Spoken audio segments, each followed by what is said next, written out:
Right before we go any further, stop eating that heart-healthy whole grain toast every morning. I know that sounds crazy. Your doctor probably told you it was fine.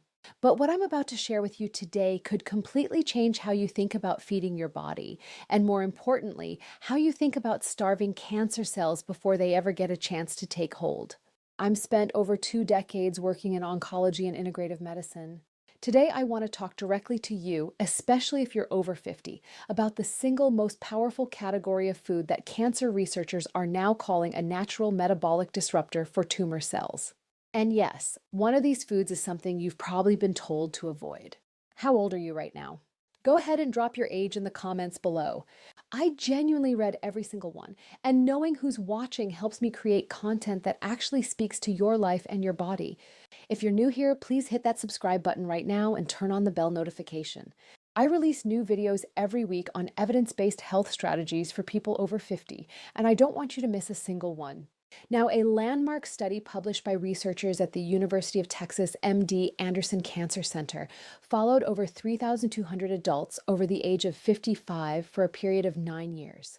What they found was extraordinary. Participants who consistently consumed specific anti-angiogenic foods reduced their risk of cancer recurrence by up to 47% compared to the control group. 47%. That is not a small number. That is nearly half. And the most powerful food on their list? It's number one on my countdown today, and I promise you, it is going to surprise you. We're counting down from number 5 to number 1, from powerful to absolutely extraordinary. And before we dive in, I want to ask you something personal. Have you or someone you love been touched by cancer, whether a diagnosis, a scare, or a family history that keeps you up at night? Tell me in the comments below. You are not alone in this room, and I read every single comment that comes through.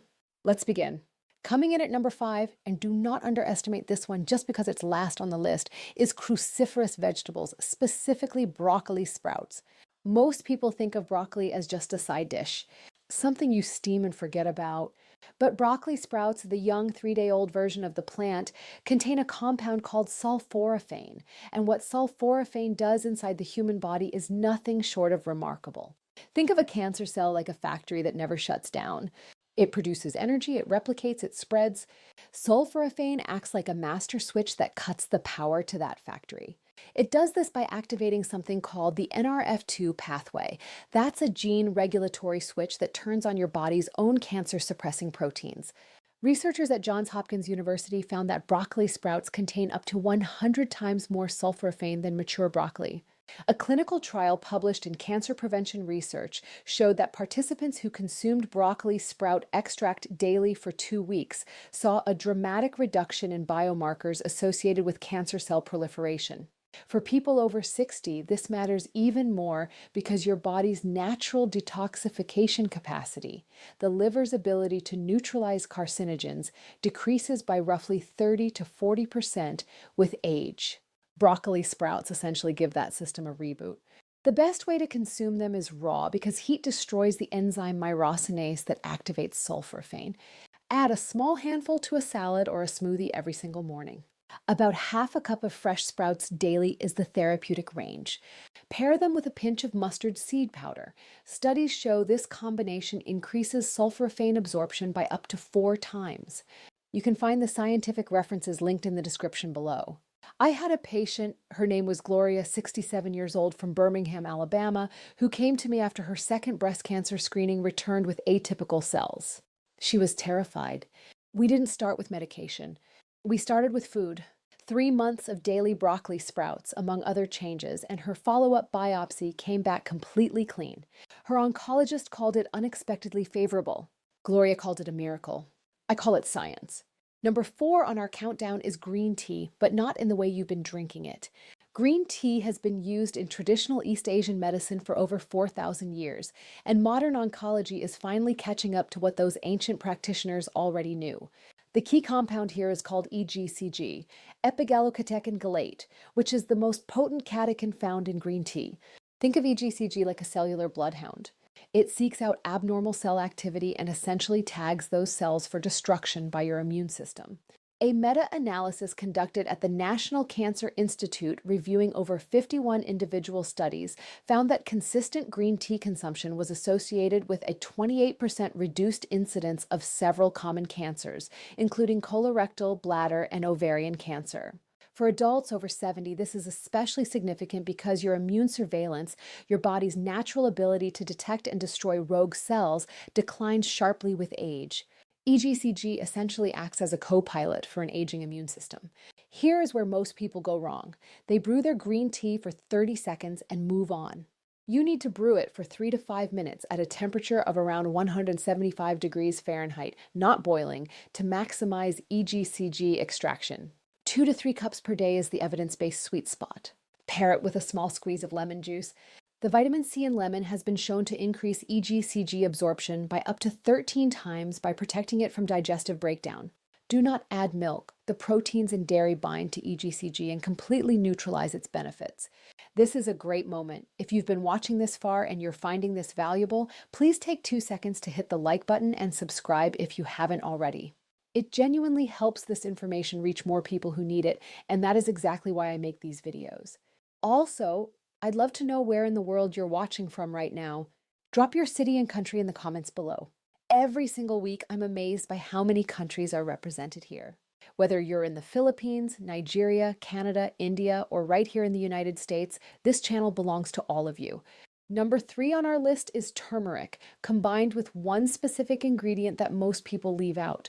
Curcumin, the active compound in turmeric, has been studied in over 3,000 peer-reviewed publications in the last 2 decades alone. The National Institutes of Health has identified it as one of the most promising natural anti-cancer compounds currently under investigation.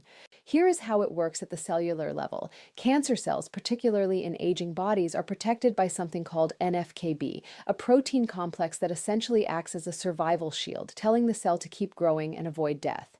Curcumin disrupts that shield directly, stripping cancer cells of their protection and leaving them vulnerable to your immune system. For adults over 65, there's another layer to this story. Chronic low-grade inflammation, what researchers call inflammaging, is the biological background noise of an aging body. This inflammation creates the perfect soil for cancer to grow in. Curcumin is one of the most powerful natural anti-inflammatory compounds ever studied, and it attacks inflammaging at the root by suppressing inflammatory cytokines. Those are chemical messengers that keep your body stuck in a state of slow burning damage. Here is the critical piece.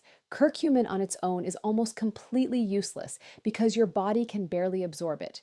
You need to combine it with black pepper, specifically a compound in black pepper called piperine, which increases curcumin absorption by up to 2,000%. That is not a typo, 2,000%. Take half a teaspoon of turmeric with a small pinch of black pepper in warm water or golden milk every morning. Adding a small amount of healthy fat, like coconut oil or full-fat coconut milk, further enhances absorption because curcumin is fat-soluble. The references for these absorption studies are in the description. Meet Margaret, 72, from Portland, Oregon. Margaret was diagnosed with stage 1 colon cancer 4 years ago. After surgery, she refused to simply wait and watch. She rebuilt her diet from the ground up around curcumin, green tea, and several other compounds I'll mention today. 4 years later, she remains cancer-free. Her inflammatory markers are in the range of a healthy 45-year-old, and she told me recently that she feels better now than she did at 60. That is the power of food as medicine. Number 2 on our countdown, and this is the one that surprises people the most, is omega-3 rich fatty fish, specifically wild-caught sardines and mackerel. I know. You expected something exotic. You expected some rare berry from the Amazon or a supplement you've never heard of. But the truth is, the most powerful medicine on earth is often hiding in the most ordinary places, and omega-3 fatty acids, specifically EPA and DHA found in cold water fatty fish, are among the most well-documented anti-cancer nutrients in all of medical literature. Here's the mechanism. Cancer cells are coated in a membrane, and the composition of that membrane determines how aggressively they divide. Omega-3 fatty acids physically incorporate into cell membranes, including cancer cell membranes, and make them more rigid, more resistant to the uncontrolled division that defines malignancy. A landmark study from Harvard Medical School found that adults who consumed omega-3 rich fish at least 3 times per week had a 42% lower rate of cancer-related mortality compared to those who consumed fish rarely or never. After age 75, your body loses a significant portion of its ability to synthesize anti-inflammatory compounds on its own, making dietary omega-3s not just beneficial, but essential. Sardines and mackerel are the superior choices because they are small fish at the bottom of the food chain, which means they accumulate almost no mercury or industrial toxins, a real concern with larger fish like tuna or swordfish. Aim for 3 servings per week, approximately 4 ounces each. Pair them with leafy greens dressed in olive oil. The polyphenols in olive oil and the omega-3s in fish have a documented synergistic effect on cancer cell apoptosis, which means programmed cancer cell death. And now, the #1 food that oncologists and cancer researchers are calling the most powerful natural cancer cell starver ever identified in clinical research. #1 is fermented foods, specifically high-quality kimchi and naturally fermented sauerkraut. I told you it would surprise you. Here's why this changes everything. Cancer does not just happen in a vacuum. It happens in an environment, and that environment is your gut microbiome. Researchers at the Stanford University School of Medicine published a groundbreaking study in the journal Cell, showing that a diet rich in fermented foods dramatically increases microbiome diversity, and that microbiome diversity is directly linked to the strength of your immune surveillance, your body's ability to detect and destroy cancer cells before they multiply. Participants who consumed fermented foods daily showed a 19% increase in immune cell activity and a measurable reduction in 19 different inflammatory proteins, including several directly implicated in cancer progression. For people over 60, the gut microbiome has typically lost between 30 and 50% of its bacterial diversity compared to younger adults. This is called dysbiosis, and it is one of the most underappreciated drivers of cancer risk in the aging population. Fermented foods, particularly kimchi and sauerkraut, made through natural lactofermentation, not vinegar brining, replenish those bacterial populations directly. Think of your microbiome like a garden. Chemotherapy, antibiotics, stress, and a poor diet are like a drought that kills off most of the plants. Fermented foods are the rain that brings the garden back to life. Consume 2 to 4 tablespoons of naturally fermented kimchi or sauerkraut daily with your largest meal. Pair it with a prebiotic fiber source, like cooked and cooled sweet potato or green banana, because prebiotics are the fertilizer that feeds the beneficial bacteria you're introducing. Do not heat the fermented food, as heat destroys the live cultures. Start with a small amount if you're new to fermented foods to give your digestive system time to adjust. The relevant studies are linked in the description below. I want you to sit with something for a moment. You have lived a full life. You have raised families, built careers, loved people, lost people, and carried more than most would ever understand. You deserve to feel strong in your body. You deserve mornings without pain, afternoons with energy, and years ahead that feel genuinely worth living. It is never too late. I say that not as a platitude, but as a medical fact. The body's capacity to heal, to rebalance, to push back against disease is extraordinary at every age. The foods we talked about today are not magic. They are information, molecular signals that tell your cells to fight harder, live cleaner, and last longer. And you deserve every single one of them. Thank you so much for spending this time with me today. It truly means the world that you trust me with your health, and I do not take that lightly. If this video helped you or gave you even one new idea, please subscribe to this channel and share this video with a friend or family member who needs to hear it. Now I have one final question for you. Has cancer touched your life, either personally or through someone you love? A parent, a sibling, a spouse, a friend? If so, write their name or how they're connected to you in the comments below. Let's fill this comment section with the names of people who deserve to be fought for. And please share this video with them. Sometimes the most powerful thing we can do for someone we love is simply pass along the right information at the right time. I'll see you in the next one.